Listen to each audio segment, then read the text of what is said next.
የተወደዳችሁ የኢትዮ ፎረም ቤተሰቦች እንደምን ቆያችሁ? ለአሁን ያሰባሰብናቸውን መረጃዎች ከዚህ እንደሚከተለው ወደ እናንተ ማድረስ ጀመርን። ዋና ዋናዎቹን በቅድሚያም ጦሩ ከባህር ዳር በተነሱ የአብይ አህመድ ድሮኖች እየተደበደቡ ነው አለ። በኤርፖርቱ ላይ ለተፈጸመው የአየር ድብደባ የብልጽግናዋ ኢትዮጵያ ተጠያቂ ከሆኑት ውስጥ ተካታለች። በአስፈላጊ ቦታና ጊዜ ያጸፋ እርምጃ ወስዳለሁ ያለው የሱዳን መንግስት አምባሳደሩን በአዲስ አበባ መጥራቱንም ገልጿል። ዝርዝሩ ተዘጋጅቷል። ጀነራል ታደሰ ወረደ ለትግራይ እናቶችና ወጣቶች በተለይ ጥሪ አቅርበዋል። አንድ አመለካከት ይዞ በጠባብ መድረክ ወስኖ ለኔ ውሳኔ ተገዙ በማለት የሚፈታ ችግር የለም ያሉት ጀነራሉ ትግራይ በአሁኑ ወቅት በተሰባሪ ሰላምና በጦርነት መካከል ባለ ጠባብ መንገድ ላይ ቆማለች ሲሉም አሳውቀዋል። እንመለከተዋለን። አገዛዙ በበርካታ አካባቢዎች አዲስ አስገዳጅ ወታደራዊ ምልመላ ላይ መሆኑ ተሰማ። ብልጽግና የሚጥል በሽታ ያለባቸው ሰዎችን ሳይቀር ለውትድርና መመልመሉም ታውቋል። የአቶ ሽመልስ አብዲሳ አስተዳደር እመራዋለሁ በሚለው ክልል ውስጥ ፋኖ ጋር ተዋጉ ተብለው የተላኩ 16 አርሶ አደሮችና ተማሪዎች መገደላቸውም ተሰምቷል። ይህንንም ይዘናል። የብልጽግናው መንግስት ያሰራቸውና እስከ ሞት በሚደርስ ቅጣት የከሰሳቸው እስረኞች ፍርድ ቤት ሳይቀርቡ ቀሩ። ይህ የሆነው ደግሞ ጥፋተኛ እንዳልሆኑ ለማስረዳት በአካል ፍርድ ቤት ቀርባችሁ መከላከል አትችሉም የሚለውን ውሳኔ ተከትሎ ነው። ሌላኛው መረጃችን ነው። ኢራን በአሜሪካ ጥቃት 5 ሰላማዊ ሰዎች ተገደሉ ስትል አሳወቀች። ዶናልድ ትራምፕ ኢራን ከምድረ ገጽ ትጠፋለች ባሉበት ዕለት 7 ትናንሽ የቴህራን ጀልባዎችን መተናል ሲሉም ተናግሯል። የመካከለኛው ምስራቅ ውጥረትም ቀጥሏል። ሰሙታላችሁ። በደቡብ አፍሪካ የተፈጠረውን ቀውስ ተከትሎ የተለያዩ ሀገራት እርምጃዎችን እየወሰዱ ነው። እንደ ናይጄሪያ ያሉ ሀገራት የሚገኙበት ሲሆን አምባሳደሮችም እየተጠሩ ይገኛሉ። የተወደዳችሁ የኢትዮ ፎረም ቤተሰቦች አብራችሁን ስትቆዩ እነዚህንና ሌሎችን መረጃዎችን ታደምጣላችሁ። ሰናይ ቆይታ ይሆንላችሁ። ጦሩ ከባህር ዳር በተነሱ የኢትዮጵያ ድሮኖች እየተደበደቡ ነው አለ። በኤርፖርቱ ላይ ለተፈጸመው የአየር ድብደባም የብልጽግናዋ ኢትዮጵያ ተጠያቂ ከሆኑት ውስጥ ለመሆን ተገዳለች። በአስፈላጊው ቦታና ጊዜ ያጸፋ እርምጃ ወስዳለሁ ሲልም የጦሩ ማስጠንቀቂያ ወጥቷል። አምባሳደሩን በአዲስ አበባ መጠራታቸው ተገልጿል። ሱዳን፣ የተባበሩት አረብ ኤምሬቶችና ኢትዮጵያ በካርቱም ዓለም አቀፍ አየር ማረፊያ ላይ የተፈጸመውን የድሮን ጥቃት አቀነባብረዋል ስትል ነው የከሰሰችው። ይህም በቀጠና ውስጥ ያለውን ውጥረት በከፍተኛ ደረጃ እንደጨመረ ማሳያ ተብሏል። እነዚህ የሱዳን ክሶች የመጡት ከሰሞኑ የተፈጸሙ ተከታታይ የአየር ጥቃቶችን ተከትሎ ነው። ጥቃቶቹ ዋናው የከተማ አየር ማረፊያ መኖሪያ አካባቢዎችና ብዙ ወታደራዊ ተቋማትን ኢላማ አድርገው ነበር ሲል ሱዳን ትሪቡን ዘግቧል። የሱዳን ጦር ቃል አቀባይ አሲም አልዋሃብንም እንዲሁም የውጭ ጉዳይ ሚኒስትሩ ሳሌም በጋራ በሰጡት መግለጫ በእነዚህ የካርቱም የአየር ድብደባዎች ጥቅም ላይ የዋሉት ድሮኖች ከኢትዮጵያ ባህር ዳር አየር ማረፊያ መነሳታቸውን የሚያሳይ የማያከራክር ማስረጃ እንዳላቸው አስረድቷል። በካርቱም ኤርፖርት በተፈጸመው ጥቃትም የተባበሩት አረብ ኤምሬቶችና የኢትዮጵያ ተሳትፎን በይፋ እናሳውቃለን ሲሉም ገልጿል።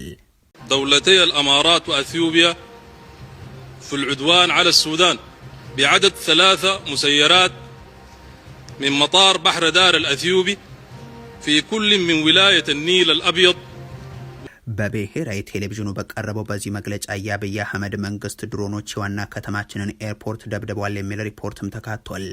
እናም የሱዳን መንግስት ያጻፋ እርምጃ በመረጠው ጊዜና ቦታ የመውሰድ መብቱ የተጠበቀ ስለመሆኑ እናሳውቃለን ሲልም ያክላል። የሀገሪቱ ጦር በቴክኒካዊ መረጃ ላይ በመመስረት በመለያ ቁጥር S88 የተመዘገበ ድሮን የተባበሩት አረብ ኤምሬቶች ንብረት መሆኑ የታወቀም ከኢትዮጵያ ወደ ሱዳን የአየር ክልል የገባ ስለመሆኑ የተረጋገጠ ነውም ይላል።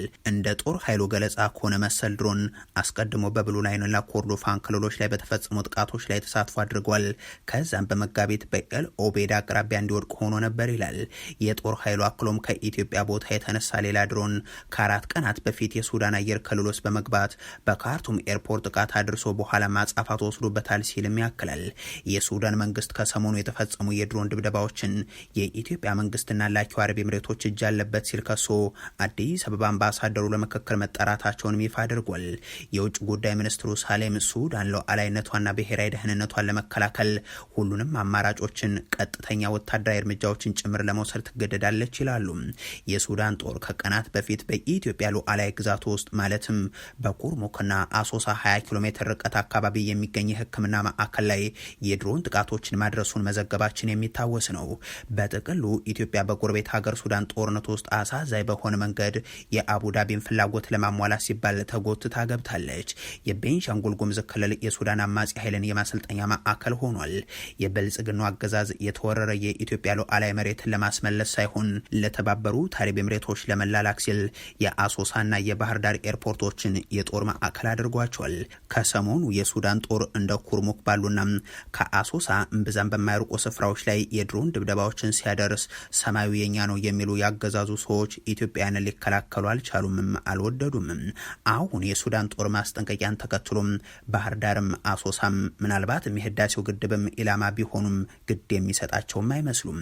ለአቡዳቢ ሲባል በአቡዳቢ ድሮኖች የሀገሪቱን አርሶ አደሮችና ተማሪዎች፣ ተፈናቃዮችና ሐኪሞችን ራሳቸው በተኮሷቸው ድሮኖች እየገደሉ አሳይተዋልና።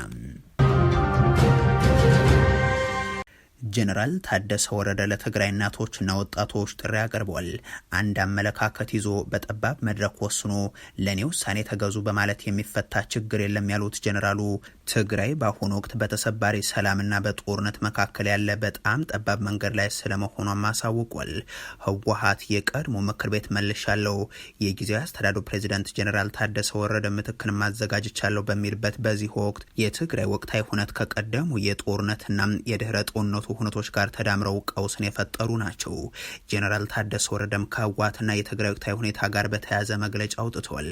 ህወሓት በትግራይ ህዝብ ረጅም ትግል በኢትዮጵያ የ27 ዓመታት የልማትና እድገት ጉዞም በቀጠናውና ዓለም አቀፋዊ ሁነቶች የኢትዮጵያ ተጽዕኖች ውስጥ ጉልህ ሚና የነበረው ድርጅት መሆኑን ያነሱት ጀነራሉ በተለይ ባለፉት 10 ዓመታት ግን በትግራይ ከአንድ ውድቀት ወደ ሌላ ውድቀት እየተሸጋገርን በሀገር ውስጥ የነበረንን ቦታ ሙሉ በሙሉ አተን በትግራይ የተወሰንበት በእኛ ላይ የጄኖሳይድ ጦርነት የተፈጸመበት ህገ መንግስታዊ ወሰኖቻችንን ያጣንበት እንደ ህዝብ የተፈናቀልንበት ህገ መንግስቱ ይከበር ብለን ዋጋ የከፈልንበትና ጉሮሯችን እስኪደርቅ ድምጻችንን ያሰማንበት ህገ መንግስትም ሳይታደገን የቀረበት ከባድ መስዋዕትነት ከፍለን የደረስንበት የፕሪቶሪያው ስምምነት ባልተተገበረበት የጦርነት ጠባሳ ማግስት ላይ እንገኛለን ብለዋል።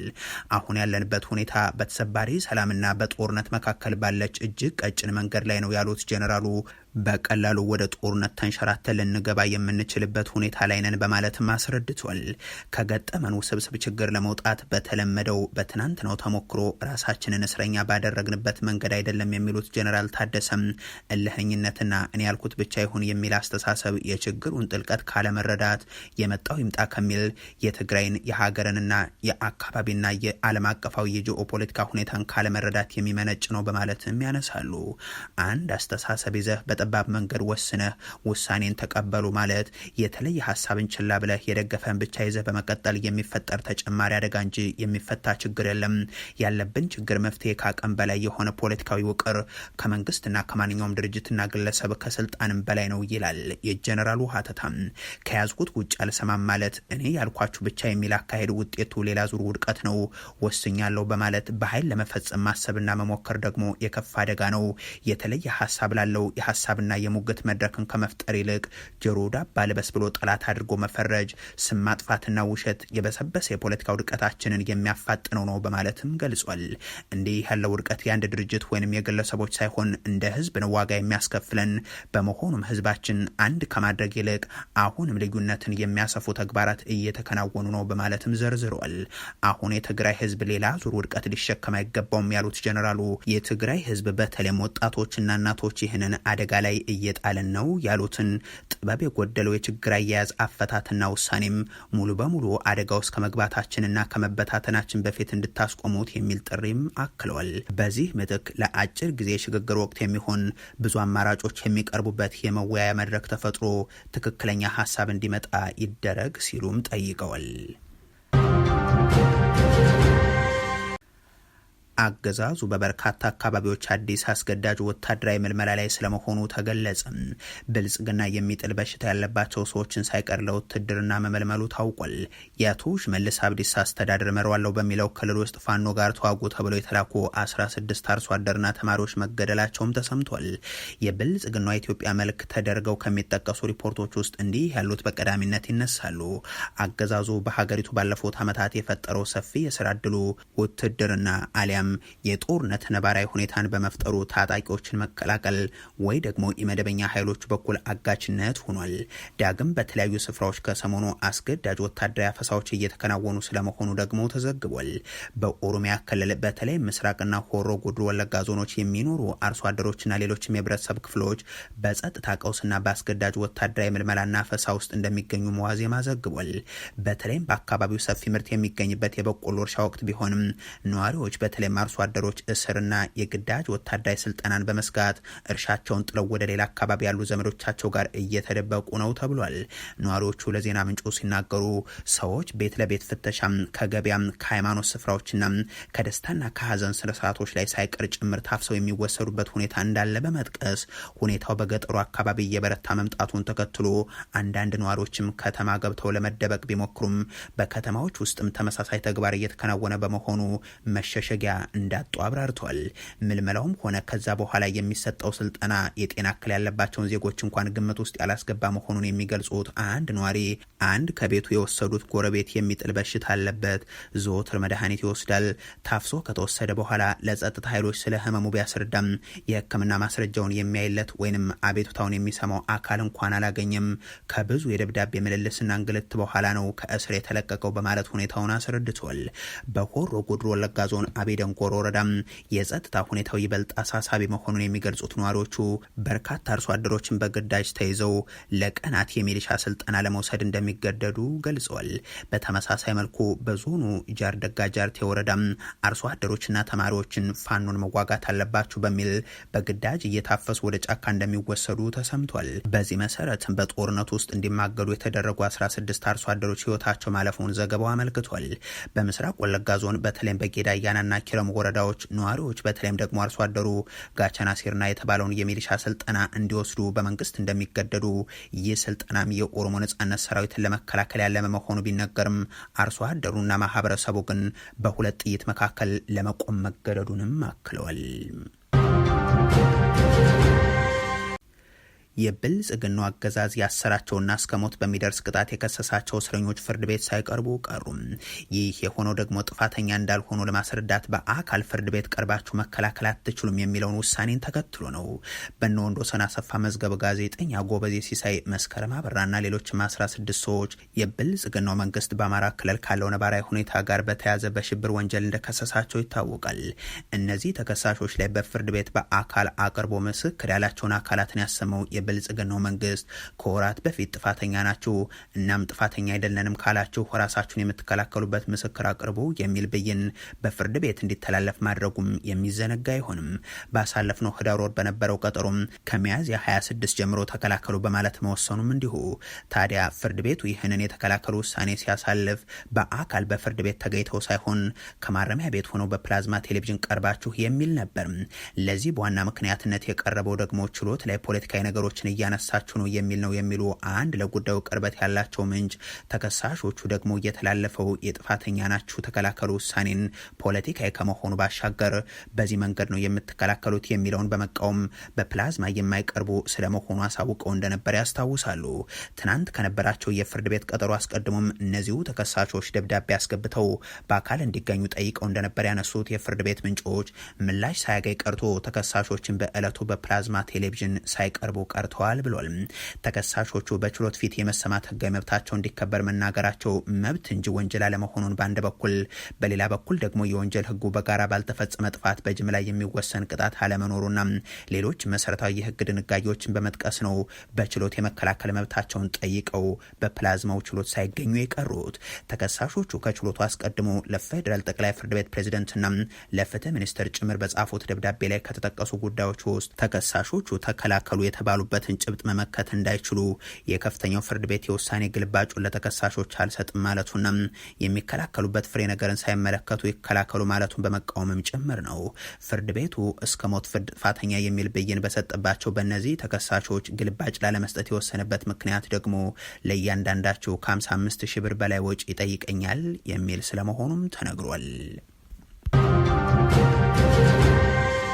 ኢራን በአሜሪካ ጥቃት 5 ሰላማዊ ዜጎች ተገደሉ ስትል ገለጸች።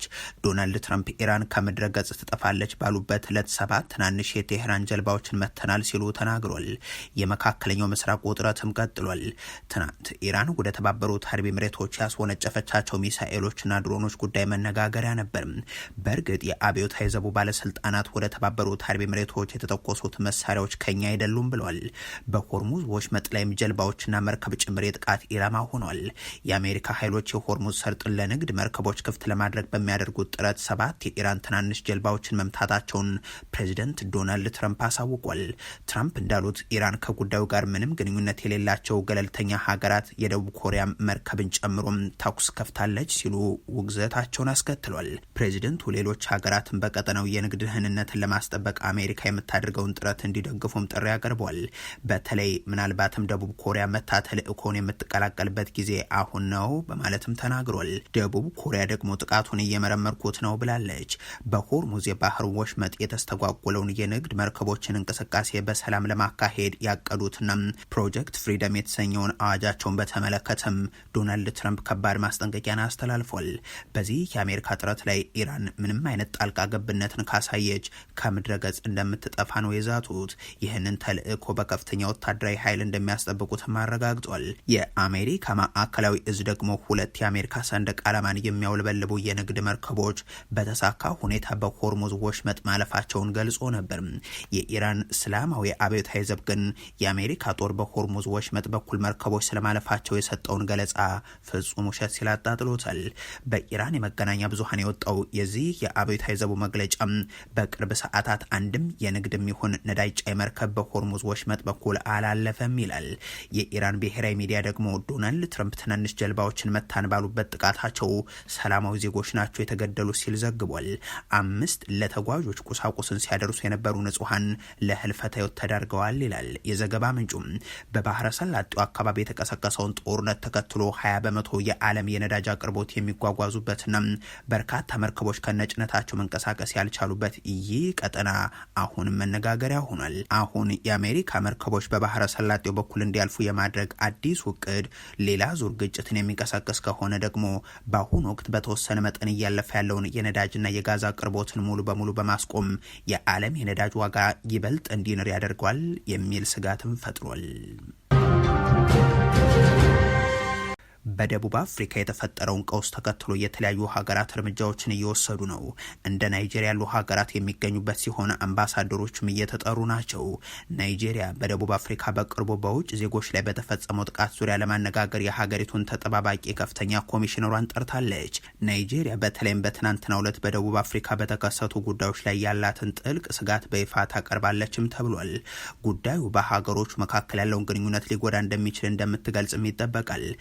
ስብሰባው በቅርቡ የጸረ ስደተኛ ቡድኖች ባደረጓቸው ሰልፎችና በናይጄሪያ ዜጎች ላይ በደረሰ በደልና በንግዶቻቸው ላይ በተሰነዘሩ ጥቃቶች ላይ እንደሚያተኩርም ታውቋል። በቅርብ ሳምንታት ውስጥ ቢያንስ 2 ናይጄሪያውያንና 4 ኢትዮጵያን መገደላቸውን የመገናኛ ብዙሃን ዘግቧል። በተመሳሳይ ጊዜ በሌሎች የአፍሪካ ዜጎች ላይም ጥቃቶች ተሰንዝሯል።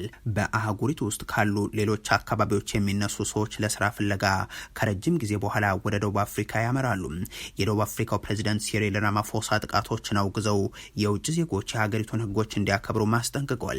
በ1994 የሀገሪቱን የመጀመሪያውን ዲሞክራሲያዊ ምርጫን በማስመልከት ባቀረቡት የነጻነት ቀን ንግግራቸው ደቡብ አፍሪካውያን የአፓርታይድ ስርዓትን በሚቃወሙበት ወቅት ሌሎች የአፍሪካ ሀገራት የሰጡትን ድጋፍ አስታውሷል። ጸረ ስደተኛ ቡድኖች ሆስፒታሎችና ትምህርት ቤቶች ደጃፍ ላይ ሆነው የሰዎችን ማንነት ለመለየት እያስቆሙ ወረቀቶቻቸውን ሲጠይቁም ተስተውሏል። ከሰሞኑ በደቡብ አፍሪካ ባሳለፍነው ሳምንት በዋና ከተማ በፕሪቶሪያ አንድ ቡድን ባደረገው ሰልፍ ወቅት የውጭ ሀገር ዜጎች አመጽ ሊኖር ስለሚችል ንግዶቻቸውን እንዲዘጉ ጥሪ ቀርቦላቸዋል።